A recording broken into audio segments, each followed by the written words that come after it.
Sa kabisera ng Nigeria na Lagos, may mga tahanan na kapansin-pansin at kakaibang komunidad. Isang lumulutang na Islam. Sa kakaibang tirahang lawa na ito ay mahanap mo ang lahat. Pamilihan, paaralan, workshop, mga bar, at maging ang mga bahay aliwan abay meron din. Kumpleto, Ricardo.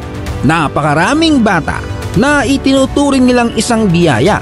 Marami sa kanila ang mahigit sa 10 anak.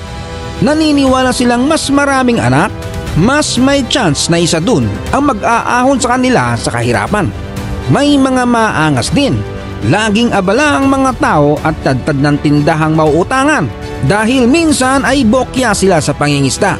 Isa pang hanap buhay nila ay pagbuo at pag-repair ng mga bangka. Mahirap ang buhay pero makikitang masaya ang karamihan. Kahit ang kamatayan ng kanilang mahal sa buhay ay kanilang ipinagdiriwang. Ang problema, mapapansin na kulay putik na ang tubig ng lawa. Maduduwal ang mapapadayong isda sa sobrang dumi. Ang krisis sa kapaligiran na ito ay araw-araw na hinaharap ng mga residente. Marami ang tinatamaan ng iba't ibang sakit na dala ng tubig. Walang maayos na pasilidad para sa kalinisan. Diretso tapon na lang sa lawa ang lahat ng pwedeng itapon. Sangkaterbang dumi na ng tao ang nasa loob dahil rekta sila nagpapakawala ng bomba sa lawa. Pero kita mo naman may nagsusuwing pa. Madalas silang magkasakit ng malaria lalo na sa tag-ulan. Mayroon ding paglaganap ng kolera, typhoid fever at anumang sakit na naipapasa ng kontaminadong tubig. Mahirap man ang sitwasyon nila dito ay nananatili silang nakatindig kahit na pinapalayas na sila ng pamahalaan ng Nigeria. Paano nabuo ang komunidad na ito at bakit sa lawak ng Africa ay nagsisiksika ng mga tao sa napakaruming lawa na binansagang Venice of Africa? Ang Makoko.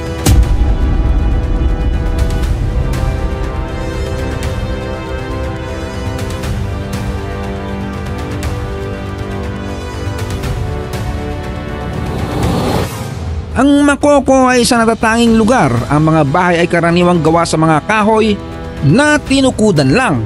Naglipa na ang mga bangka na nagsisilbing pangunahing paraan ng transportasyon.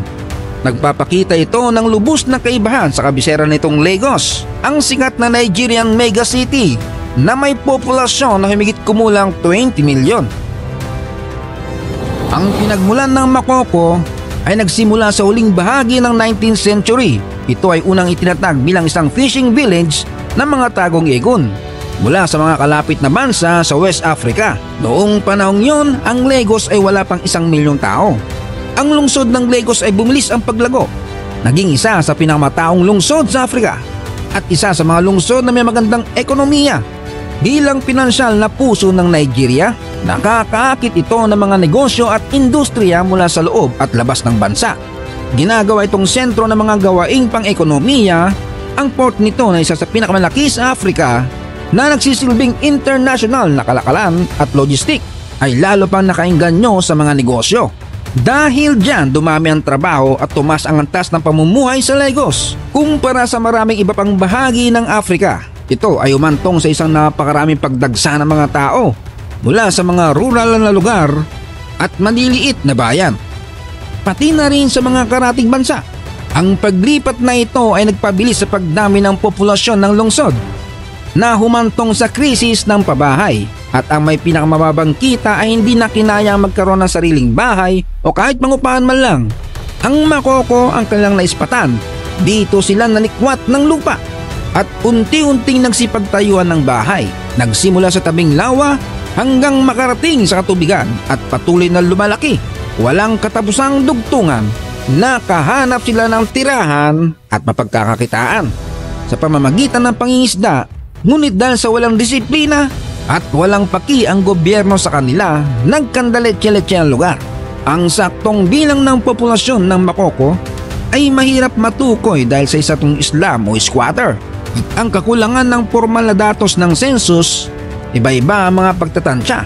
Ngunit madalas na naiuulat ng populasyon ay humigit kumulang sa 200,000 katao at may nagsasabing umaabot na sa 400,000 na halos dayo sa Nigeria. Ang mga pangunahing naninirahan ay ang mga taong Igon na orihinal na mula sa karatig na Republika ng Benin. Malaking bilang ng mga residente ng Yoruba, gayon din ang mga migrante mula sa iba't ibang bahagi ng Nigeria at iba pang bansa sa kanlurang Afrika ay naroon din.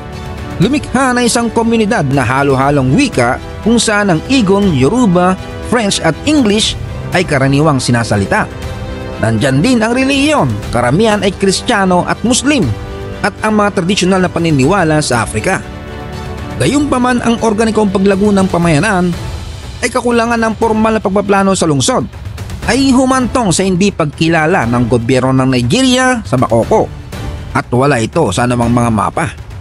Ang siksik na populasyon at limitadong espasyo ng lupa nagresulta sa masikip na kalagayan sa pamumuhay. Ang kasigipan na ito sinama ng hindi sapat na mga pasilidad sa kalinisan at pinalala pa ng polusyon. Halos hindi na makagalaw ang tubig dahil pinipigil na ng basura ang daloy nito. Wala ng isda sa madilim na tubig malapit sa mga bahay. Naglalayag na mga mangingisda sa dagat para makapangisda. Sa kabila ng paglaki nito, ang Makoko ay nananatiling nagsasarili.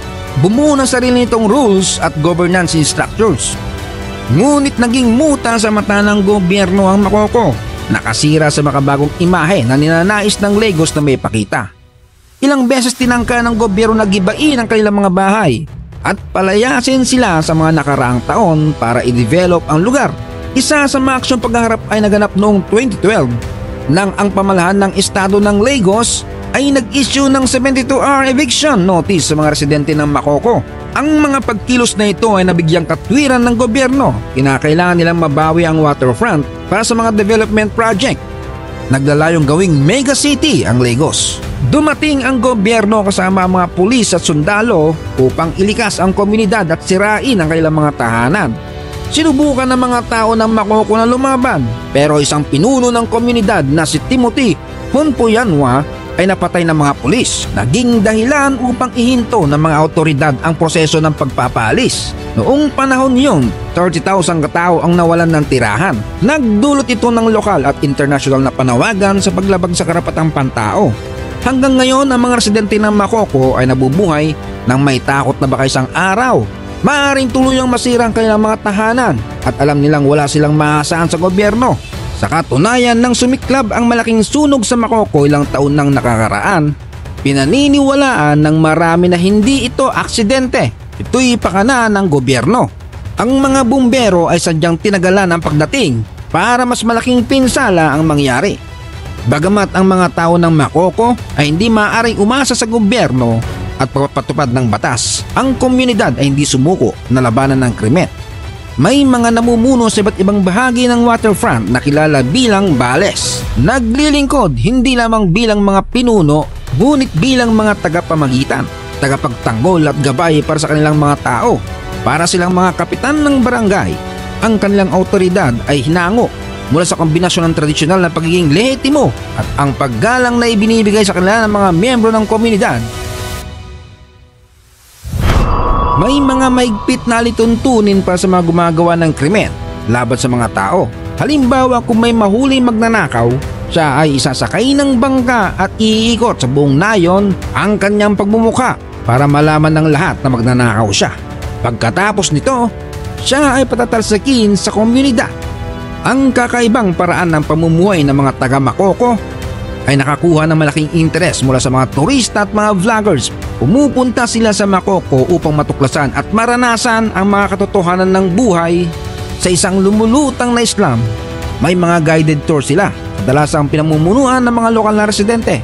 Ang pagdagsa ng mga turista sa Makoko ay malaking bagay sa kanila. Nakakatanggap din sila ng mga donasyon sa edukasyon at sa kanilang health center at para maiparating din nila ang kanilang hinaing at kalagayan sa gobyerno ng Nigeria, pati na rin sa buong mundo. Ibahagi ang iyong mga saloobin sa mga komento kung nagustuhan mo ang ganitong content at huwag kalimutang mag-like at mag-subscribe hanggang sa muli.